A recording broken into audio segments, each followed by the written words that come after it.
Okay, I'm entering a train here at the Texas Transportation Museum. This is an authentically kept train. It's a Pullman business car. And we're going to go through a little tour here where I talk about the importance of railroads. And so you have a folding sink. They even have mannequins in here to make it look. So they even had fans up here. So, you know, we get a whole lot of stuff from Japan and China, and we get a lot of stuff from everywhere on ships. But once it gets to the ships, and then of course America produces more than pretty much, you know, we're the world's leading producer of oil and lots of other stuff. There's the stateroom. But without the railroads, it doesn't get from the ports to the cities. Now you think everything goes by 18-wheeler. You know, the average train can carry, you know, just a whole lot of 18-wheelers worth. And this would be the meeting room for, you know, they would have one of these for every 4 cars. They would stagger the meals a little bit accordingly. And here's Porter's room.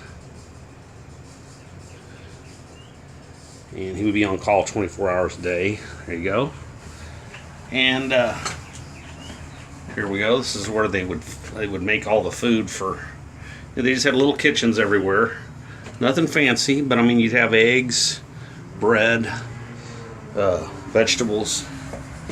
And there would be several doors between. I know you've seen a lot of movies, of old-time movies, where you open one door and close the other. Well, you did that for not just security, but for to keep the place warm. And here's a setup of a chart. Well, anyway, so people ask about, like, you know, an EMP and all the other various things that can happen. Let's go in here. Pretty cool. Actually, most cool. Actually, if you don't have the railroads, we kind of come to a standstill. The EMP takes out lots of stuff. It takes out the, and here's the major cars that don't have the sleeping arrangements in them. And they would have various tables here, and they would serve food here. These were the non-sleeping, you know, and then they could fold out some of them.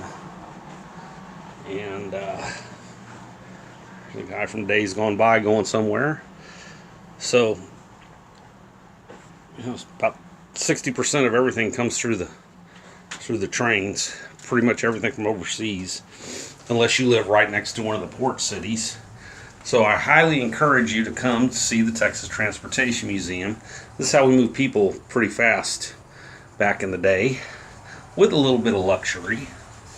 And also want to cover a couple of other things. Gauges. The gauge there on most railroads, remember, empires come and go, but specs never change. And so the gauge on the gauge would be between the two rails underneath here. And it really hasn't changed much since Roman times. And that was the width of a chariot. You could put 2 horses there, and that would pull the chariot. That was the standard gauge. Now, one thing I want to put out about the standard gauge, it was a little different when World War I broke out.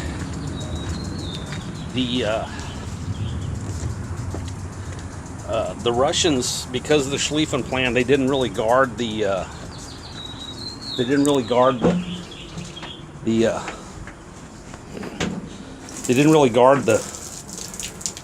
Russian front of it. And oh, check this out. I wonder if it actually pulls. That's pretty cool. So they didn't really put out. They didn't really guard the western front. Excuse me, the eastern front. So they went and attacked France. So what does that have to do with the railroad? Well, So the Russians advanced pretty much unopposed. But once they got off of their railroads to move troops, because that's where you move most of your, you can move troops the fastest is with the railroad. That's why if you look at the Civil War, the winning actions by the North were when they had when they were by the railroads where they could move the most troops fastest. So the Russians, their trains wouldn't run on the tracks of the Germans, so they were hampered enormously by that fact. And that bought time for them to stall. You know, there was a stalemate, obviously, on the Western Front, and then there was a stall on the Eastern Front, long enough for the Germans to destabilize the regime by sending Actually, Lenin was sent on a sealed, in a railroad car that was sealed. He was released and sent back to Russia. And so there's another little railroad history. Lenin was sent to Russia to help destabilize that by the forces of the Tsar. They were backing him since that would free up the front, and it did. And anyway, so there's the history of the railroad, and this is a pretty cool exhibit. I encourage you to come out and check it out. Bye.